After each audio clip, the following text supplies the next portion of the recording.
আজকের daily সোপের title হলো মৃত্যুই শেষ নয়। হ্যাঁ, আপনি ঠিক শুনছেন, মৃত্যুই শেষ নয়। বাইবেল পাঠ ইব্রিয় তার 9 অধ্যায় 27 থেকে 28।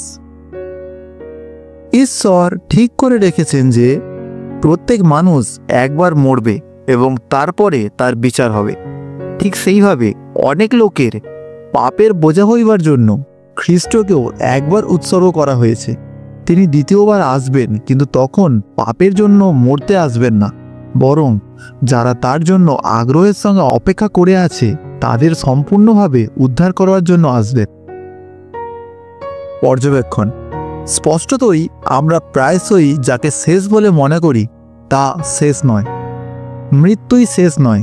এরপর কি আসবে? বিচার। ঠিক যেমন মৃত্যু যিশুর জন্য শেষ ছিল না, মৃত্যু আমাদের জন্য শেষ নয়। পিতা জগৎকে এত ভালোবাসতেন যে তিনি তার একমাত্র পুত্রকে দান করেছিলেন।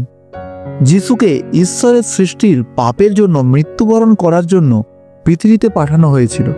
তার মৃত্যু তার অস্তিত্বের শেষ ছিল না। মৃত্যু আমাদের অস্তিত্বেরও শেষ নয়, কেবল একটি দরজা যার মধ্যে দিয়ে আমরা অনন্ত জীবনে প্রবেশ করি।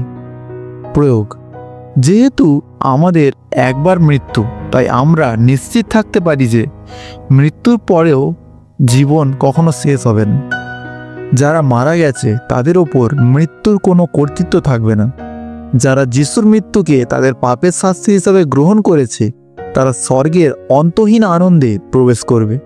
যারা যিশুকে তাদের প্রভু এবং ত্রাণকর্তা হিসেবে গ্রহণ করতে অস্বীকার করেছে তারা নরকে অন্তহীন বিচারে প্রবেশ করবে। প্রার্থনা: যিশু, আমার পাপের শাস্তি হিসাবে তোমার ত্যাগের জন্য তোমাকে ধন্যবাদ। আমি চাই আমার জীবন তোমার জন্য গণ্য হোক। Amen, amen, amen.